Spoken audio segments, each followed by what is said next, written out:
आज के इस वीडियो में हम आपको बताएंगे कि आखिर युधिष्ठिर ने नारियों को श्राप क्यों दिया।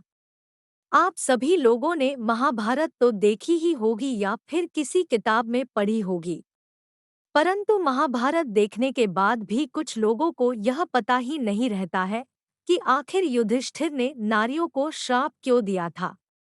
यदि आप भी एक ऐसे ही व्यक्ति है जिसे नहीं पता कि युधिष्ठिर ने ऐसा क्यों किया था, तो कोई बात नहीं, हम आपको बता देते हैं। शुरू करने से पहले मैं आपसे निवेदन करना चाहूंगी कि आपने अगर अभी तक चैनल को सब्सक्राइब नहीं किया तो प्लीज चैनल को सब्सक्राइब करें। युधिष्ठिर ने नारियों को श्राप क्यों दिया? भारत में सबसे बड़ा युद्ध महाभारत के समय हुआ था, यह हमें भगवत गीता में पढ़ने को मिलता है और महाभारत से हमें काफी कुछ सीखने को भी मिलता है। हम सभी लोगों ने महाभारत टीवी पर देखा ही है। आपने देखा होगा कि महाभारत का प्रत्येक प्रसंग प्रत्यक्ष रूप से कुरुक्षेत्र के अंतिम युद्ध की ओर ले जाता है। महाभारत में 18 दिवसीय कुरुक्षेत्र युद्ध हुआ था, जिसे कोई भूल नहीं सकता है। और दूसरी प्रमुख बात श्राप की थी, जो कि युधिष्ठिर ने अपनी मां कुंती को दिया था, इस बात को भी कोई भूल नहीं सकता। हमें पता है कि बहुत कम लोगों को यह बात पता होगी कि कुंती को दुर्वासा ऋषि के जरिए देवताओं ने एक बच्चा होने का वरदान दिया था। इस वरदान के बाद जब कुंती सूर्य देव का आह्वान करती है, तब सूर्य देव प्रकट हो जाते हैं और फिर सूर्य देव कुंती को एक बच्चे को जन्म देने का वरदान दे देते हैं। और इस तरह अविवाहित कुंती से कर्ण का जन्म होता है और फिर कुंती उसी अपने बच्चे को टोकरी में डालकर गंगा नदी में फेंक कर छोड़ देती है।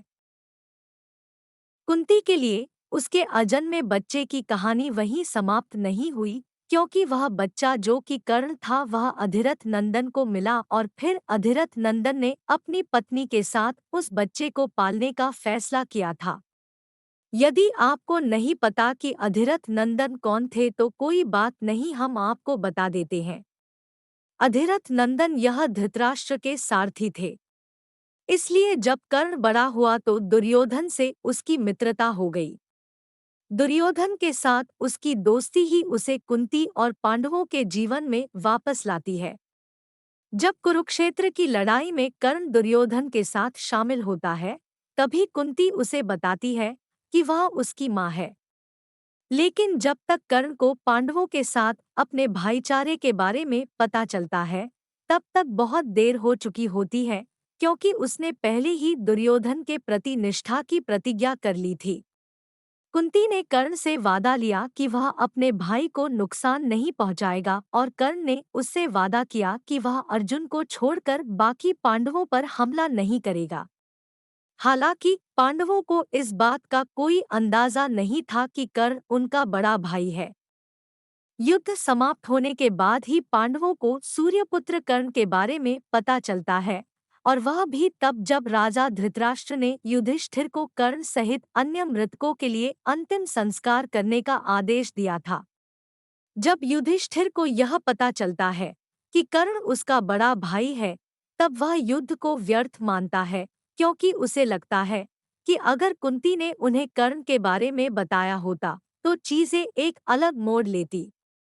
युधिष्ठिर ने महसूस किया कि अगर कुंती ने इस रहस्य को छुपाकर नहीं रखा होता तो पांडवों और कौरवों के बीच की प्रतिद्वंद्विता का परिणाम इतना विनाशकारी नहीं होता। और उस समय वेदना से पीड़ित और क्रोध में युधिष्ठिर ने कुंती और पूरी नारी जाति को श्राप दिया। उन्होंने कुंती और दुनिया की महिलाओं को यह श्राप दिया कि वे कभी भी कोई रहस्य छुपाकर नहीं रख पाएंगे। कुंती के एक गलती के कारण युधिष्ठिर ने पूरी नारी जाति को ही श्राप दे दिया था, और तब से नारियां कोई भी बात को गुप्त नहीं रख पाती है। और यह बात आप भी जानते होंगे कि स्त्री अपने हृदय में कोई भी बात छिपाकर नहीं रख पाती है, वह किसी ना किसी को बता ही देती है।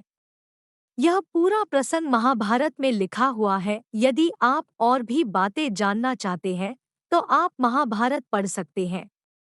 तो इस लेख में हमने आपको विस्तार बता दिया है कि आखिर युधिष्ठिर ने नारियों को श्राप क्यों दिया था।